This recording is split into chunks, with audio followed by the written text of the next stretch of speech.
See, every time she has a contraction, you'll see her flippers move up and down at the back. Incredible. It is amazing.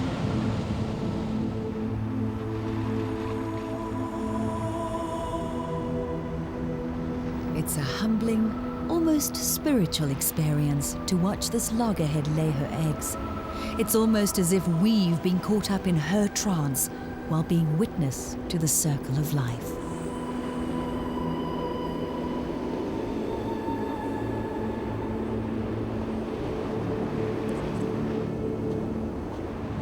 The other interesting thing is, again, like I said earlier, was that everything is done behind her. She cannot see what is going on here, you know. It's sheer instinct. The eggs are soft and leathery, rather than brittle and easy to break. As we watch the nest slowly fill up, it's hard to think that only 2 or 3 of the hatchlings from this clutch of eggs will survive to adulthood.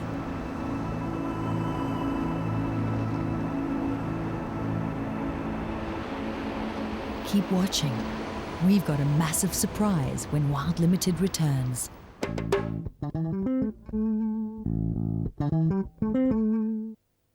She's searching for the truth.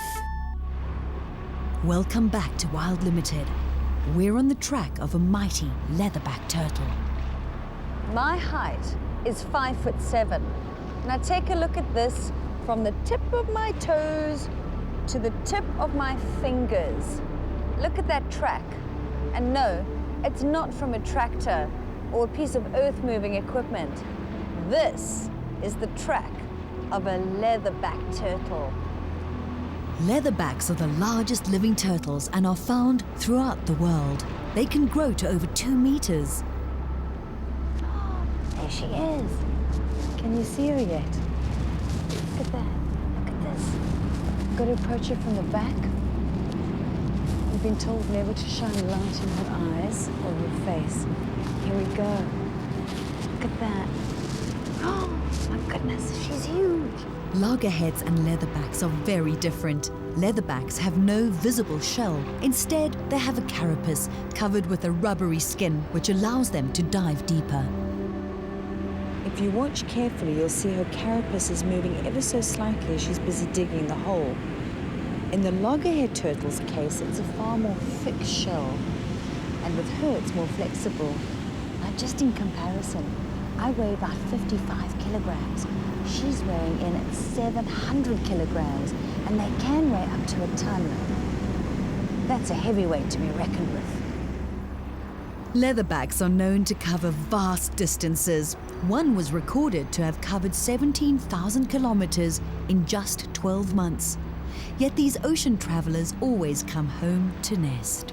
Jeff, I'm noticing that she seems to be so methodical, so clear with what she's busy doing. That's incredible. And one thing that always amazes me every time I see this is that she's doing it blind. Her head is in front. Everything she's doing is behind her. But knows exactly what she wants to do. Everything is almost so precise. It's just amazing. But also just the strength of that flipper, the way she curves it, like a little spade, incredible. And again, the first time she did this, how does she know? Instinct is incredible.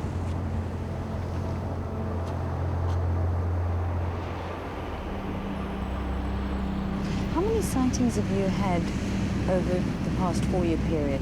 Yeah, in the 4 years that I've been doing turtle tours, I've probably, off the cuff, over 100 sightings. The leatherback, the least of them, they guesstimate there's only about 100 to 150 of these animals that nest on our coastline. The loggerheads, we tend to see a lot more of them. There's about 500 of them on our coastline. These magical creatures are under so much stress globally. This really is a rare moment to share with them. And the moment's here. The leatherback's entire body suddenly contracts, and out come the eggs. Jeff, why should people care about protecting the leatherback turtle? Oh, Michelle, you know, it's such an ancient animal, and we're so sad to lose it.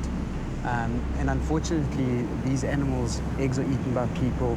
They are caught in shark nets. They are caught in trawlers' nets. So they're really battling. This particular turtle is highly endangered. And what a beautiful beast. Can you imagine my children not being able to see this? What's so crazy is that people would say, well, they're endangered.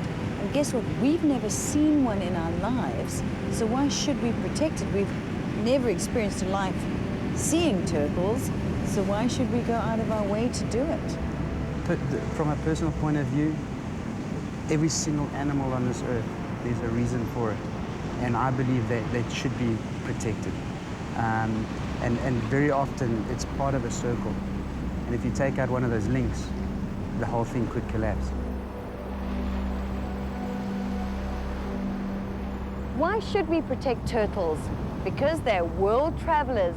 They know our oceans and they know our planet's shorelines. They are an indicator of a healthy or bad ecosystem. Selwyn, how are we regulating our 4x4 driving on the beaches? Well, pretty much, Michelle. Everything is restricted in the marine protected area, and that's the limitation that we can manage. So that in itself is the restrictions that we have. And often enough, we expect the operators to exercise some discretion when they approach these animals and the manner in which they deal with the animal out while it's laying. It's great to hear the operators are taking every precaution to conserve the nesting sites of these gracious sea reptiles. This isn't just about tourism, it's also about educating people.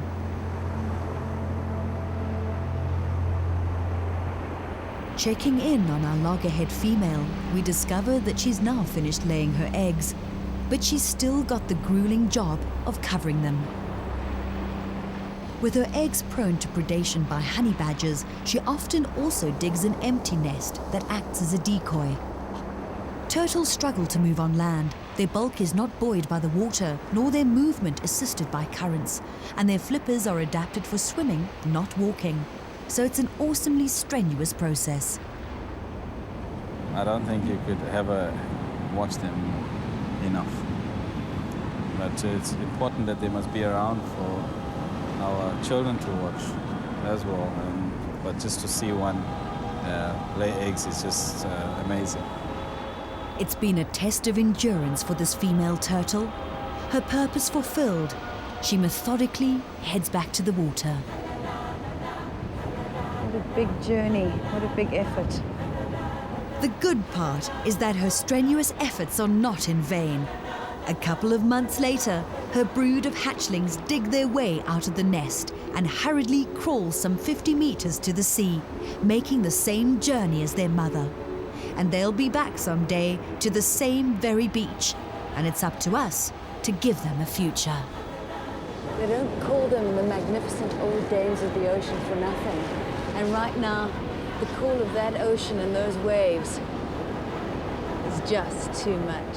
And off she goes until her next breeding cycle, when these KZN sands will see her again. One is so full of happiness, I could just cry. And it's just one of those life experiences that every single person deserves to have. This is a creature that deserves all of our protection. Digital technology provided by Sony South Africa. Production vehicles supplied by Mitsubishi.